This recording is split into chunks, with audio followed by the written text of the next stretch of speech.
वो देखो सना, वो रहा मेरा बेटा। बुढ़े कहीं के, तू इतना बड़ा झूठा होगा मुझे नहीं पता था।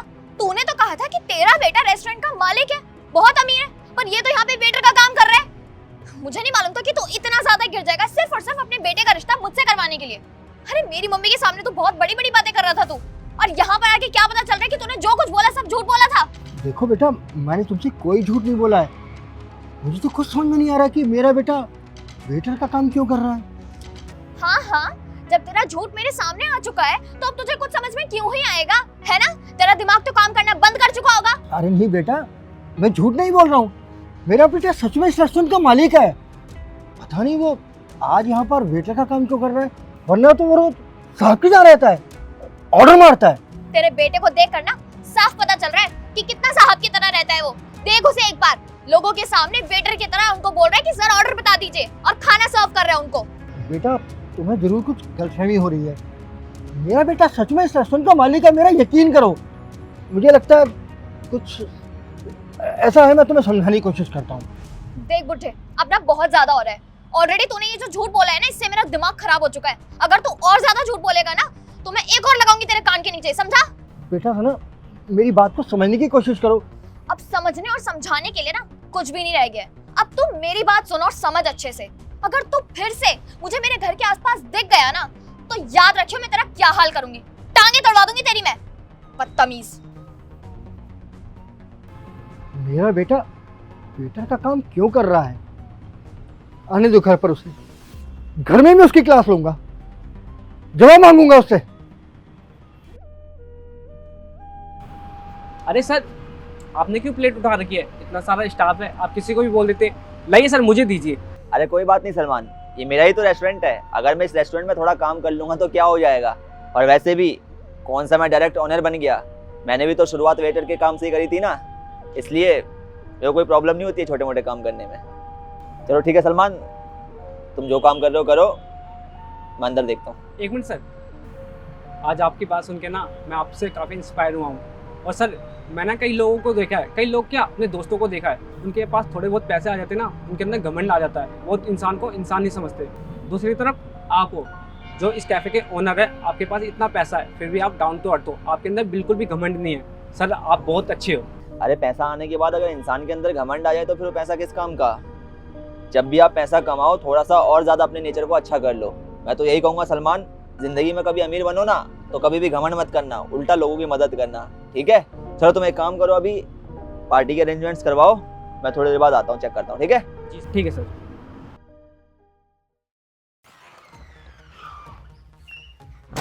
पिताजी प्रणाम। प्रणाम। बेटा आज तूने मेरी बेइज्जती कराने में कोई कसर बाकी नहीं। पिताजी कैसी बात कर रहे हैं आप? मैंने आपकी बेइज्जती करवा दी? ऐसा क्यों बोल रहे हैं आप?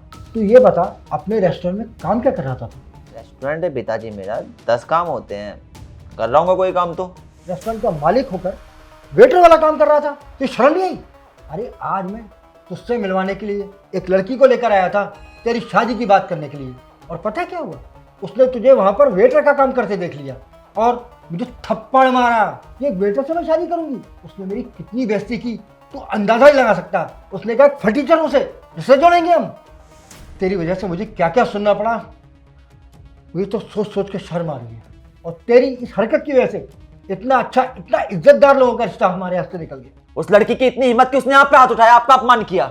उस लड़की को तो मैं छोड़ूंगा नहीं, आप मिलाए मुझे उससे, और अच्छा ही हुआ रिश्ता टूट गया। वैसे भी वो लड़की रिश्ता हमसे नहीं बल्कि हमारे पैसों से जोड़ना चाहती थी। जैसे उसने देखा कि मैं एक वेटर हूं तो झट रिश्ता तोड़ लिया उसने। पिताजी वो लड़की कभी भी रिश्ते निभा ही नहीं सकती, क्योंकि जो इंसान रिश्ते निभाता है ना वो कभी रिश्तों में पैसा देखता ही नहीं। जो इंसान रिश्तों में पैसा देखता है वो पैसा कम होने के बाद कभी भी रिश्ता तोड़ के जा सकता है, उसका कोई भरोसा नहीं किया जा सकता। और जिस तरह की उसने हरकत करी है ना, उससे साफ साबित हो गया कि वो पैसों की लालची है। ठीक है, उसे शादी नहीं करनी थी, हमारे परिवार के साथ रिश्ता नहीं जोड़ना था तो मत जोड़ती ना, आपका अपमान करने की क्या जरूरत थी? आप चले मेरे साथ, मुझे मिलाएं उससे तो मैं बताऊंगा आज। चल छोड़ बेटा, तू सही कह रहा है कि वाकई में ऐसी लड़की से जो तेरा पैसा देखकर तुझसे शादी करना चाहती हो, ऐसी लड़की हमें नहीं चाहिए। कम से कम इस घर की बहू तो नहीं बन सकती। जो हुआ अच्छा हुआ। चल कोई बात नहीं बेटा, उस लड़की से ना मिलने की जरूरत है ना बात करने की जरूरत है। तू चल हाथ मुंह धो ले, मैं तेरे लिए खाना लगवाता हूँ। ठीक है पिताजी।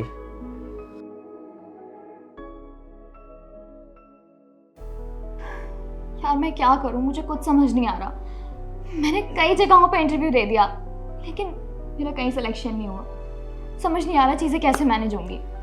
देख सना, अगर तू चाहती है तो मैं तेरी हेल्प कर सकता हूँ। कैसे? मेरा एक फ्रेंड है शेखर पाल, उसके काफ़ी रेस्टोरेंट है इस एरिया में, और अगर तेरे को जॉब करनी है तो तेरे लिए वो जगह मेरे ख्याल से बहुत अच्छी रहेगी। और वैसे भी तूने तो होटल मैनेजमेंट का कोर्स भी कर रखा है ना, तो बस तेरे लिए तो बहुत ईजी हो जाएगा ये काम करना। हाँ यार, तो बिल्कुल ठीक कह रहा है। प्लीज़ अपने दोस्त से बात करना अगर पॉसिबल है तो। चल तू टेंशन मत ले, मैं अभी अपने फ्रेंड को फ़ोन करता हूँ और जो कुछ भी होगा ना मैं तेरे को बता दूंगा, उसके बाद तू मिलने चली जाइए। थैंक यू सो मच यार, जो भी हो जैसा भी हो तुम मुझे बता दियो, ठीक है? चल मैं तेरे को बता दूंगा। ओके मैं चलती हूँ, बाय। Good morning. अबे बुड्ढे, तू यहाँ क्या कर रहा है? तुझे मैंने बोला था ना कि उस दिन के बाद अपनी शक्ल मुझे कभी दोबारा मत दिखाइयो, और अगर तूने ऐसा किया तो मैं तेरा बहुत बुरा हाल करूंगी। तेरी हिम्मत कैसे हुई मेरे सामने आने की दोबारा से? हाँ, तुम मेरे सामने आई हो, मैं तुम्हारे सामने नहीं आया हूँ। तुम्हारी हिम्मत कैसे हुई मेरे ऑफिस में आने की? तेरा ऑफिस? मजाक मत कर, मुझे अच्छे से पता है कि तू इस ऑफिस में ना एक पियून, गार्ड या स्वीपर के अलावा ना कुछ नहीं हो सकता। तो बॉस की चेयर पे बैठकर उछलना बंद कर, समझा? वरना मैं बॉस से कंप्लेन करके ना तुझे चुटकियों में यहाँ से बाहर निकलवा दूंगी। बकवास तुम बंद करो, तुम्हें पता नहीं है मैं इस ऑफिस का बॉस हूँ, बॉस। अच्छा, और क्या प्रूफ है तेरे पास कि तू ही इस ऑफिस का बॉस है? ये इस कंपनी के बॉस हैं और इन्हें कोई सबूत की जरूरत नहीं है। तुम बताओ तुम कौन हो? तू तो इसी बुड्ढे का बेटा है ना। देख, मुझे तुझसे कोई बात नहीं करनी है क्योंकि तुम दोनों के दोनों बाप बेटे ना एक नंबर के फ्रॉड हो। मुझे मिस्टर शेखर से बात करनी है। मैं ही शेखर हूँ। अच्छा, शायद तुम्हें धर्मेंद्र ने भेजा है। हाँ, मुझे धर्मेंद्र ने भेजा है। बताओ क्या काम है? वो एक्चुअली मैं जॉब के रिगार्डिंग आई थी। बेटा इसे बिल्कुल जॉब मत देना, ये वही लड़की है जिसके बारे में मैंने तुम्हें बताया था, जिसने मेरी बेइज्जती की थी। अच्छा, ये वही लड़की है। तुम्हारे अंदर मैनर नाम की कोई चीज़ है कि नहीं? अपने से बड़ों से इस तरह से बात करता है कोई? पहले तो मेरे पिताजी ने मेरे को रोक दिया था तुम्हारे पास आने के लिए, वरना मैं तुम्हारे पास आ गया तो मैं सिखाता कि असल में कैसे बात करी जाती है अपने से बड़ों से। लेकिन आज फिर तुमने अपनी वो गलती दोहराई है। मेरे पिताजी से तुम बदतमीजी से बात कर रही थी। यही संस्कार दिए कि तुम्हारे माता पिताजी ने तुम्हें? इंसान के शब्दों से उसके संस्कार झलकते हैं और संस्कार ही तय करते हैं कि सामने वाला आपको कितनी इज्जत देगा। और आपके शब्द साफ साफ बता रहे हैं कि आप तो इज्जत के लायक बिल्कुल है ही नहीं। समझिए, आप जॉब के लिए आइए ना, आप कोई जॉब नहीं मिलेगी आपको। निकलिए यहाँ से। बट मेरी क्या गलती है इसमें? मुझे नहीं पता था कि तुम सच में इतने अमीर हो। अरे यही तो तुम लोगों की गलती है। तुम लोग सामने वाले के पैसे के आधार पर तय करते हो कि सामने वाले को कितनी इज्जत देनी है, बल्कि देखा जाए तो सामने वाले को इज्जत उसके व्यवहार के आधार पर मिलनी चाहिए, ना कि उसके पैसे के आधार पर। लेकिन पैसे के घमंड में चूर तुम लोग कभी समझोगे ही नहीं इस बात को। खैर, मैं तुमसे ज्यादा बहस नहीं करना चाहता। प्लीज जाइए अपना और मेरा वक्त जाया ना करें। पर आप लोग मुझे एक बार तो माफ कर ही सकते हैं ना? एक आखिरी चांस तो दे सकते हैं मुझे आप लोग। मैंने आपसे बोला तो सही कि आपको कोई मौका नहीं मिलेगा, चाहे आप जितनी मर्जी माफी मांग लें मुझसे। प्लीज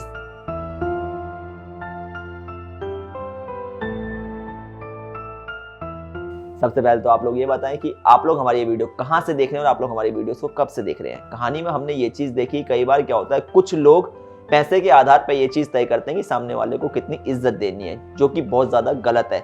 हमें हमेशा सामने वाले का व्यवहार देखना चाहिए, अपने से बड़ों की इज्जत करनी चाहिए, सभी का सम्मान करना चाहिए। वीडियो पसंद आई हो, वीडियो का मैसेज पसंद आया हो तो वीडियो को ज़्यादा लाइक करें, शेयर करें, हमारे चैनल को सब्सक्राइब करें, पेज को फॉलो करें। मिलते हैं आप सभी लोगों से जल्द एक नई वीडियो में एक नई स्टोरी के साथ।